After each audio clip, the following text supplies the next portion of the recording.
Hello students, this is Vipasha गर और lecture है हमारा history of modern western art जिसका कोड है 402। आज हमारा न्यू आर्टिस्ट है पॉल क्ली। ये क्ली जी का फ़ोटो है, ठीक है। बॉर्न 18 दिसंबर स्विट्ज़रलैंड, डाइड 29 जून 1940, एज्ड 60, यानी ये 60 वर्ष तक जिए थे, ठीक है। 18 दिसंबर है इनका जन्म और मृत्यु हुई थी इनकी 29 जून 1940। और जन्मे भी ये स्विट्ज़रलैंड में थे और डेथ भी इनकी स्विट्ज़रलैंड में ही हुई थी। नेशनलिटी है इनकी German. Education academy of fine arts Munich, known for painting, drawing, water colour और प्रिंट मेकिंग, ठीक है। तो ये ड्राइंग, पेंटिंग, वाटर कलर और प्रिंट मेकिंग के लिए जाने जाते थे। और एजुकेशन इनकी हुई थी एकेडमी ऑफ फाइन आर्ट में।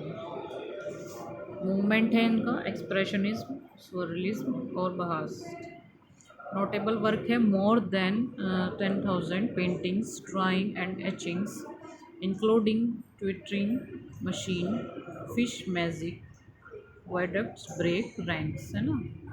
तो ये 1922 की है, फिश मैजिक 1925 की है, ब्रेक रैंक्स 1937 की है। मतलब ये जो स्टार्टिंग में लिखा रहता है ये सिर्फ इनके नोटेबल वर्क होते हैं। वैसे पेंटिंग्स इनकी काफ़ी सारी हैं, आप नेट पे जाके उस विद पिक्चर उसका ईयर और वो देख सकते हैं, ठीक है। पॉल क्ले स्विस मूल के जर्मन कलाकार थे। ये इनकी बायोग्राफी है पहले शॉर्ट में। जो पॉल क्ले थे वो स्विस मूल के जर्मन कलाकार थे, ये जर्मन कलाकार थे। उनकी अत्यधिक व्यक्तिगत शैली कला में आंदोलनों से प्रभावित थी, जिसमें अभिव्यक्तिवाद, घनवाद और अति यथार्थवाद शामिल थे। मतलब इनकी जो व्यक्तिगत शैली थी वो आंदोलनों से प्रभावित थी, जिसमें अभिव्यक्तिवाद, घनवाद और अति यथार्थवाद ये शामिल थे। क्ली एक प्राकृतिक ड्राफ्टमैन थे जिन्होंने इसके बारे में बड़े पैमाने पर लिखते हुए रंग सिद्धांत के साथ प्रयोग किया और अंततः गहराई से खोजबीन की। जो क्ली थे वो एक प्राकृतिक ड्राफ्टमैन थे जिन्होंने बड़े पैमाने से लिखते हुए रंग सिद्धांत के साथ प्रयोग किया था और उसकी गहराई से खोजबीन भी की थी। अंग्रेजी में पॉल क्ले नोटबुक के रूप में प्रकाशित फॉर्म और डिज़ाइन थ्योरी पर उनके व्याख्यान आधुनिक कला के लिए लियोनार्डो दा विंची के पुनर्जागरण के लिए पेंटिंग पर एक ग्रंथ के रूप में महत्वपूर्ण माना जाता है। यानी जो अंग्रेजी में पॉल क्ले नोटबुक के रूप में इन्होंने प्रकाशित की थी फॉर्म और डिज़ाइन थ्योरी, उसका व्याख्यान का नाम है ये, जिसमें इन्होंने आधुनिक कला के लिए लियोनार्डो विंची के पुनर्जागरण के लिए पेंटिंग पर एक ग्रंथ के रूप में इन्हें महत्वपूर्ण माना जाता है। वह और उनके सहयोगी रूसी चित्रकार वासिली कैंडिस्की, जो अभी हमने पीछे पढ़ा है, दोनों जर्मनी के बहार स्कूल ऑफ आर्ट, डिज़ाइन और आर्किटेक्चर में पढ़ाते थे। उनकी रचनाएं उनके शुष्क हास्य और उनके कभी कभी बच्चों के समान दृष्टिकोण, उनकी व्यक्तिगत मनोदशाओं और विश्वासों और उनकी संगतियों को दर्शाती है। मतलब जो इनका शुष्क हास्य है और कभी कभी ये बच्चों के समान दृष्टिकोण भी रखते थे, तो वो इनको विश्वास और संगीतमयता को दर्शाती है। Early life. पॉल क्ली का जन्म स्विट्ज़रलैंड के म्यूनचेन बच्ची में जर्मन संगीत शिक्षक हंस विल्हेम क्ले और स्विस गायक ईडा मैरी क्ली फिक्र के दूसरे बच्चे के रूप में हुआ था। तो स्विट्ज़रलैंड में हुआ था इनका जन्म और इनके जो फादर थे वो संगीत शिक्षक थे।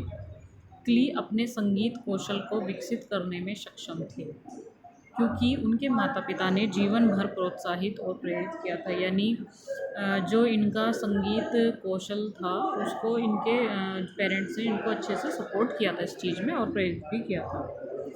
1880 में उनका परिवार बर्न चला गया, जहां वे अंततः 1997 में निवास के कई परिवर्तनों के बाद क्रिश्चियनफील्ड जिले में अपने घर में रहने चले गए। 1886 से 1890 तक क्ले ने प्राथमिक विद्यालय का दौरा किया और 7 वर्ष की आयु में म्यूनिसिपल म्यूज़िक स्कूल में वायलिन कक्षा प्राप्त की, ठीक है। तो म्यूनिसिपल म्यूज़िक स्कूल में इन्होंने वायलिन कक्षाएँ प्राप्त की थी। वे वॉयलिन में इतने प्रभावशाली थे कि 11 साल की उम्र में उन्हें बर्न म्यूजिक एसोसिएशन के एक असाधारण सदस्य के रूप में खेलने का निमंत्रण मिला। मतलब 11 साल की उम्र में ही उनको खेलने का अवसर मिला था। 1990 में क्ली ने स्टटगार्ट में कला अकादमी में एक शिक्षण पद के लिए आवेदन किया। ठीक है। क्ले ने जनवरी 1921 से अप्रैल 1931 तक प्रहास में पढ़ाया। वह बुक बाइंडिंग, सना हुआ ग्लास और भित्ति चित्रकला कार्यशालाओं में एक फॉर्म मास्टर थे और उन्हें 2 स्टूडियो प्रदान किए गए थे।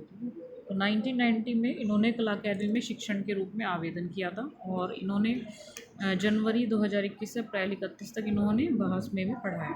ठीक है। वहाँ पे इन्होंने सना हुआ ग्लास, बुक बाइंडिंग और भित्ति चित्रकला कार्यशालाओं में एक फॉर्म मास्टर थे और 2 स्टूडियो इन्हें प्रदान किए गए थे। 1929 में क्लीन एयर काम पर पहला प्रमुख मोनोग्राफ प्रकाशित किया गया था जिसे विल ब्रोमैन ने लिखा था। 1933 से 34 में क्ली ने लंदन और पेरिस में शो किए और अंत में पाब्लो पिकासो से मिले, जिनकी उन्होंने बहुत प्रशंसा की। 1933 के अंत में क्ली परिवार स्विट्ज़रलैंड आ गया। क्ले ने 1931 से 1933 तक डिसेल्डोर्फ अकेडमी में पढ़ाया भी था। क्ले अपने रचनात्मक उत्पादन के चरम पर थे। उनके विज्ञापन प्रणासन ये 1932 का है, को उनकी उत्कृष्ट कृति माना जाता है और उनकी पॉइंटलेस शैली का सबसे अच्छा उदाहरण माना जाता है। यानी जो इनकी पॉइंटलेस शैली थी उसका उदाहरण भी इसे माना जाता है। यह उनकी सबसे बारीक काम की गई पेंटिंग्स में से एक है। मतलब जी इनकी सबसे बड़ी भी थी और जिसमें इन्होंने सबसे बारीक काम किया है, क्योंकि बारीक काम जो पॉइंट लिस्ट है वो बारीक काम में ही आता है। ठीक है। उन्होंने जर्मनी में अपने अंतिम वर्ष के दौरान 1933 में लगभग 500 रचनाओं का निर्माण किया। 1939 में उन्होंने 1200 से अधिक रचनाएं की, जो एक वर्ष के लिए एक उच्च कैरियर था। उन्होंने रंग के कम लेकिन बड़े ब्लॉकों के साथ बाहरी लाइनों और मुख्य रूप से ज्यामितीय रूपों का इस्तेमाल किया। 1937 में जर्मनी में वापस क्ले की 13-17 तस्वीरों को डिजनरेट आर्ट की प्रदर्शनी में शामिल किया गया था। मतलब जब ये जर्मनी में वापस आए 37 में, तो इनकी जो 17 तस्वीरें थी उनको एक प्रदर्शनी में शामिल किया गया था और सार्वजनिक संग्रह में उनके 102 कार्यों को नाजियों द्वारा जब्त कर लिया गया था। नेक्स्ट है मैरिज। क्ले ने 1906 में बवेरियन पियानो वादक लिली स्टुम्फ से शादी की और अगले वर्ष उनका एक बेटा फेलिक्स पॉल था। नेक्स्ट है स्टाइल एंड मेथड। क्ले को विभिन्न रूप से अभिव्यक्तिवाद, क्यूबिज्म, भविष्यवाद, अति यथार्थवाद और अमूर्तता से जोड़ा गया है, लेकिन उनके चित्रों को वर्गीकृत करना मुश्किल है। यानी जो उनके चित्र थे वो अमूर्त थे, पर उनके चित्रों का जो मतलब उनको पहचानना बहुत मुश्किल था। उन्होंने आमतौर पर अपने साथियों से अलगाव में काम किया और अपने तरीकों से नई कला प्रवृत्तियों की व्याख्या की।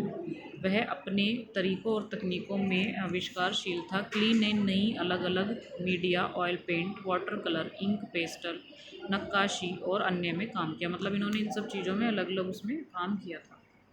वह अक्सर उन्हें एक काम के में मिला देता था, यानी मतलब सारी चीज़ों को मिक्स कर देते थे। उन्होंने कैनवास, बर्लेप, मलमल, लिनन, धुंध, कार्डबोर्ड, धातु की पन्नी, कपड़े, वॉलपेपर और अखबारी कागज़ पर इस्तेमाल किया।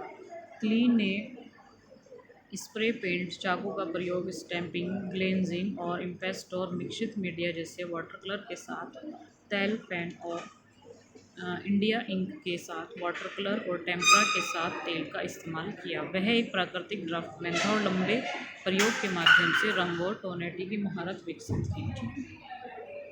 उनकी कई रचनाएं इन कौशल को जोड़ती है। वह लगभग मोनोक्रोमैटिक से लेकर अत्यधिक पॉलीक्रोमैटिक तक कई प्रकार के रंग पैलेट का उपयोग करता था। वह अक्सर ज्यामितीय रूपों और ग्रिड प्रारूप रचनाओं के साथ साथ अक्षरों और सांख्यकों का उपयोग करते थे, जिन्हें अक्सर जानवरों और लोगों के चंचल आंकड़ों के साथ जोड़ा जाता था।